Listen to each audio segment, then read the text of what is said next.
Black and white நேயர்களுக்கு வணக்கம். நிகழ்ச்சியில் ராஜகம்பீரன் நம்முடன் இணைகிறார். வணக்கம் சார். வணக்கம். நடிகர் ராஜேஷ் மறைந்திருக்கிறார். நடிகர் ராஜேஷ் நடிகர், ஆசிரியர், ஒரு நல்ல யதார்த்தமான மனிதர், கம்யூனிசம் பேசக்கூடிய தோழர், ஜோதிடத்தில் அதீத நம்பிக்கை உடையவர், இப்படி பல்வேறு முகங்கள், பல்வேறு முரண்கள் அப்படின்லாம் கூட அவர் விமர்சனங்களும் இருக்கிறது. விமர்சனங்கள் என்பது கம்யூனிசம் பேசிக்கொண்டு எப்படி ஜோதிடம் அப்படின்றது தான் அந்த விமர்சனங்கள்லாம். ரியல் எஸ்டேட் பிஸ்னஸும் பண்ணார். எம்ஜிஆர், சிவாஜி எல்லாம் நெருங்கிய நட்புகள்லாம் இருந்தாலும் அவர் மறைவுக்கு சினிமா நடிகர்கள், திரைப்படத்துறையினர் கடந்து ஏராளமானோர் வந்ததை பார்க்கும்போது தெரிகிறது எவ்வளவு நட்புடன் அவர் இருந்திருக்கிறார் என்பது. அவருடன் நீண்ட நெடிய காலம் நீங்கள் பயணித்திருக்கிறீர்கள், அவருடைய நெருங்கிய நண்பராக இருந்திருக்கிறீர்கள்.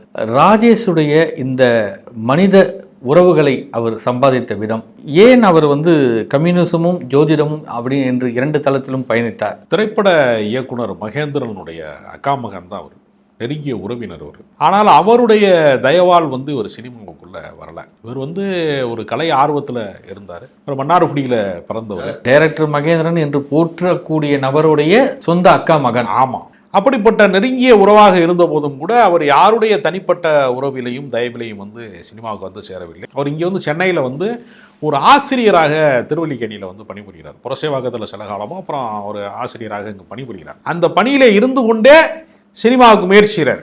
சிவாஜியினுடைய சாயல் கொஞ்சம் இருக்குது அப்படின்னால நீ சினிமாவில் வந்துடுவேன்னு சொல்லி உசுப்பேத்தி விடுவாங்கல்ல, அப்படி வர்றாரு. அதற்கு பின்பு அவரை மிகப்பெரிய அளவிலே அடையாளப்படுத்தியது அப்படின்னா கன்னிப்பருவத்திலேங்கிற படம் தான் அவரை மிகப்பெரிய அளவில் அடையாளப்படுத்தியது. எல்லாருக்கும் தெரிந்த படம்னா அந்த 7 நாட்கள், பாக்கியராஜுடைய அந்த 7 நாட்களில் ஒரு முக்கியமான கதாபாத்திரம். பெரிய சூப்பர் டூப்பர் ஹிட் அடித்தது அப்படின்னு பார்த்தீங்கன்னா ஆர்சி சக்தி டைரக்ஷனில் சிறைன்னு ஒரு படம். ஒரு பெரிய ரவுடி ஒரு அப்பாவியான ஒரு குருக்களுடைய மனைவியை ஒரு பாலியல் ரீதியாக ஒரு நாள் தூக்கிட்டு வந்துடுவான், அத்துமீறி நடந்துக்கிடுவான். அப்போ கணவனால் அவள் அவமானப்படுத்தப்பட்டு நீ தானே காரணம், அதுக்கான ஒரு நியாயம் சொல்லுன்னு சொல்லி இந்த லட்சுமி கேரக்டர் இந்த ரவுடியாக இருக்கக்கூடிய அந்த அந்தோனின்னு சொல்லக்கூடிய ஒரு கேரக்டர், அதுதான் அவர் நடிச்சிருப்பார் ராஜேஷ். நீங்கள் உட்காந்துட்டு அவனோட வீட்டிலேயே உட்காந்து ஒரு போராட்டம், ஒரு உள்ளிருப்பு போராட்டம் மாதிரி உட்காந்து எனக்கு ஒரு நியாயத்தை சொல்லுன்னு சொல்லும்போது தன்னுடைய தவறை அவன் உணர்ந்து திருந்தும் போது அவனுக்கு மரணம் விடுகிறது. அப்போ மறுபடியும் அவனுடைய இறுதி ஊர்வலம்லாம் நடந்த பின்பு அவனுடைய கணவன் திரும்ப கூப்பிட வர்றான். அப்போ இவ்வளவு நாளாக என்னை ஊரே அவமானப்படுத்தும் போது என்னை புறக்கணிச்சு நீ என்ன உரிமையிலடா என்கிட்ட கேட்குறேன்னு சொல்லி தாலியை தூக்கி எறிகிறது மாதிரி ஒரு கிளைமாக்ஸ், எதிர்பாராத கிளைமாக்ஸ். 80களில் தாலியை கண்ணில் ஒத்திக்கிட்டு எல்லாரும் சென்டிமெண்ட் படம் எடுத்த காலத்தில் தாலியை அத்துக்கிட்டு எரிகிறது மாதிரி ஒரு கிளைமாக்ஸை வச்சாங்களா, அது பயங்கரமான சூப்பர் டூப்பர் ஹிட்டு ஆர்சி சக்தியுடைய படம். இப்படி பல திரைப்படங்களில் குணசித்திர கதாபாத்திரங்கள், சூப்பர் ஹீரோயிசம் அல்லாத படங்கள், நெகட்டிவ் கேரக்டர்ஸ் எல்லாத்துலேயுமே அவர் நடித்தார். அப்புறம் பின்னாலையும் கூட அவர் உங்களுக்கு தெரியும் கமலஹாசனுடைய படத்தில் மகாநதி மாதிரி படங்களில் நடித்தார். இருவர் மாதிரி மணிரத்னம் படங்களில் நடித்தார். பாலச்சந்தருடைய அச்சமில்லை மாதிரி அரசியல் திரைப்படங்கள்லாம் அவர் ஹீரோவாக நடித்தார். மக்கள் என் பக்கம் அப்படின்னு சத்யராஜும் ராஜேஷும் இணை கதாநாயகர்களாக நடித்த படம். அப்படி நிறைய படங்கள் வித்தியாசமான கதாபாத்திரங்கள்லாம் நிறையா நடித்தார்.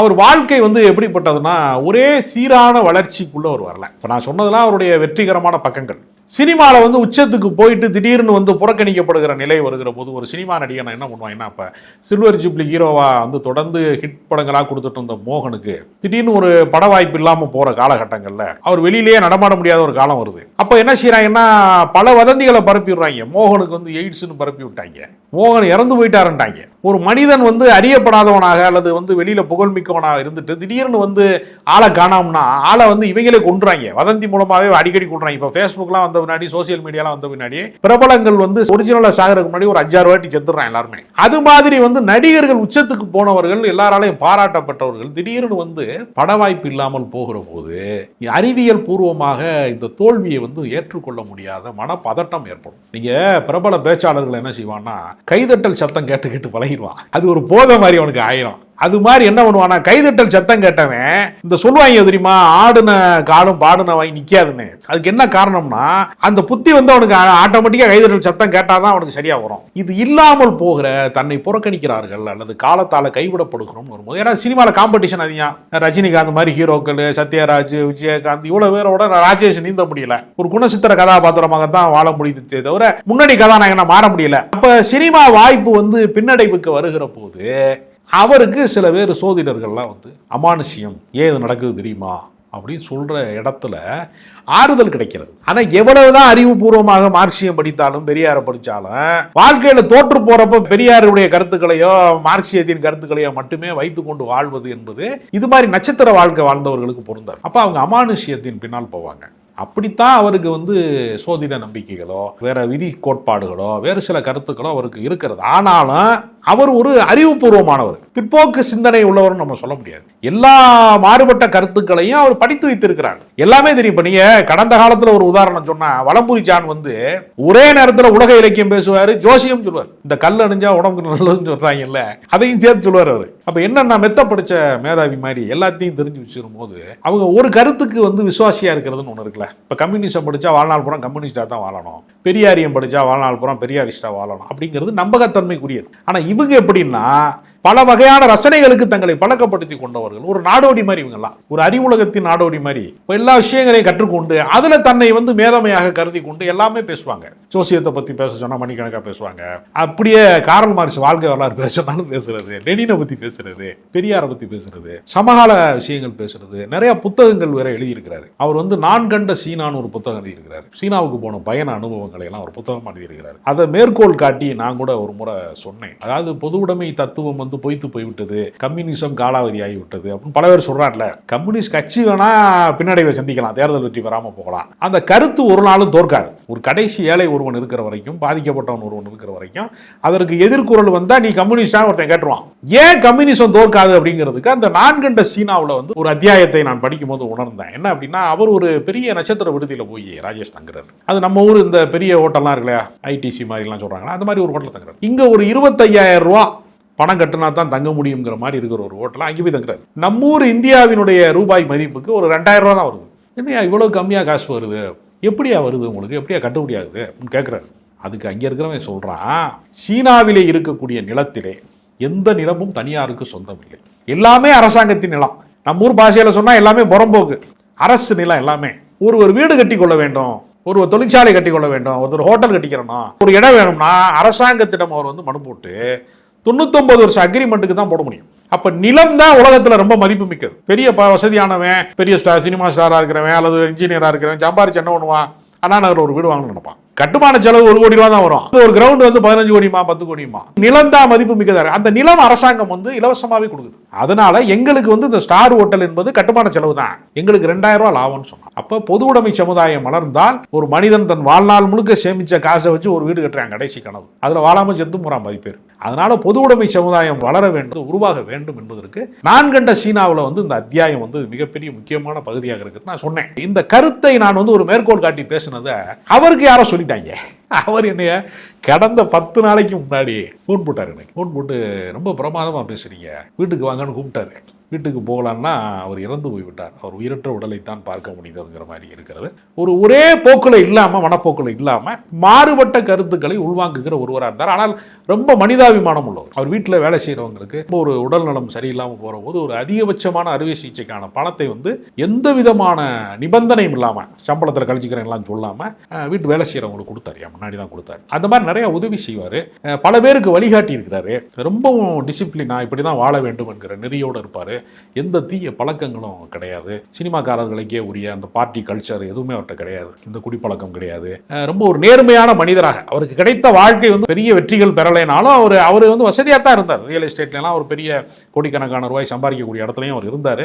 பெரிய நிறுவனங்கள்லாம் நடத்தினாரு. ஆனாலும் எப்பொழுதுமே ஒரு எளிமையான அவருடைய தொடக்க வாழ்க்கை இருக்குல்ல, ஒரு ஆசிரியர் வாழ்க்கை இருக்குல்ல, அந்த ஒழுக்கத்தோடு அவர் சாகிற வரைக்கும், அவருடைய கடைசி நிமிடம் வரைக்கும் அந்த மேன்மையோடு அவர் வாழ்ந்தார்னு நான் சொல்றேன். ஒரு ஆசிரியர் என்றால் எடுத்துக்காட்டு, ஒழுக்கம் அப்படின்றதுக்கு ஒரு உதாரணமாகவே இருந்திருக்கிறார் அப்படின்றது தெரியுது. நீங்கள் குறிப்பிட்டது போது நான் கண்ட சீனா, அதை கடந்து வேறு என்னென்ன புத்தகங்கள் அவர் எழுதியிருக்கிறார். உலக சினிமா பத்தி நிறைய புத்தகம் இருக்கிறார். உலகத்தின் ஆக சிறந்த, அவர் வீட்டுக்கு மேலே போனீங்கன்னா மாடியில் ஒரு ஹோம் தியேட்டர் வச்சிருப்பாரு. பெரிய ஸ்கிரீன்லாம் வச்சு, பெரிய பெரிய ஸ்பீக்கர்லாம் வச்சு பார்த்தீங்கன்னா பிரம்மாண்டமா இருக்கும். அவருக்கு உலகத்தினுடைய ஆக சிறந்த சினிமாக்கள் அத்தனையுமே அவருக்கு தெரியும். யார் என்ன படம் எடுத்தாலும் அவர் யாரிடமே ஸ்டேட்டஸ் பார்த்து வழங்க மாட்டார். அது ரொம்ப முக்கியமான விஷயம்.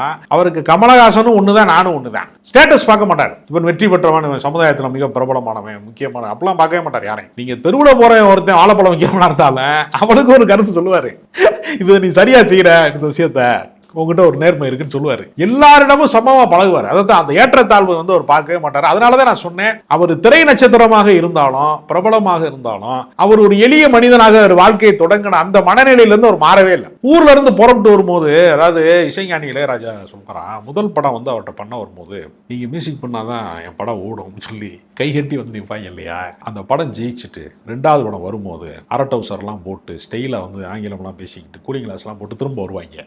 அவர் விரட்டி விட்டுருவார். முதல் முறையாக அவரை பார்க்க வருகிற போது அவன் எந்த பண்பாட்டில் இருக்கிறானோ, எந்த குணாதிசயத்தில் இருக்கிறான், அந்த நேச்சர் அவனுக்கு மாறிடுச்சுன்னா அவனை நிராகரிச்சிருவார் இளையராஜா அப்படின்னு சொல்லுவாங்க அவருடைய நண்பர்கள்லாம்.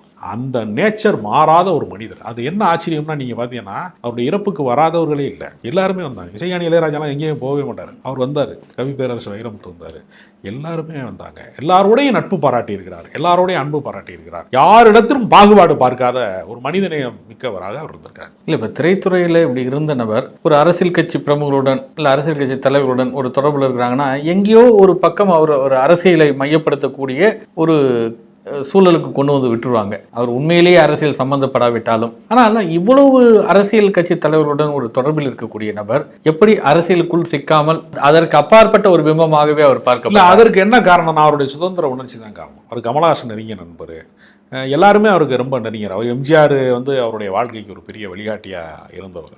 ஜேபிஆர் தலைமையில் தான் அவர் கல்யாணமே நடந்துச்சுன்னு சொல்லுவாங்க. அப்படி எல்லாரோடையும் அவர் நெருக்கமாக இருந்தவர். இப்பொழுது அவர் இப்போ சமீபத்தில் கூட அவரை வந்து எம்ஜிஆர் திரைப்பட கல்லூரியினுடைய தலைவராக இருந்தார். அவர் ஃபில்ம் இன்ஸ்டியூட்டுக்கு வந்து அவர் தலைவராக இருந்தார். அதனால் இன்றைய அரசும் கூட அவரை வந்து கௌரவிக்கக்கூடிய ஒரு இடத்துல தான் அவர் இருந்தார். அதனால எல்லாரோடையும் நட்பு பாராட்டுவார், யாராகவும் அவர் மாற மாட்டார். அவர் கருத்தை தான் அவர் சொல்லுவார். இப்போ ஆள் வந்துட்டாங்க, அதனால ஆளுக்கு தக்கன பேசுறதுலாம் அவர் கிடையாது. ஸ்டாலினை சந்தித்து எம்ஜிஆரின் போல் பாடிட்டு இருப்பார்.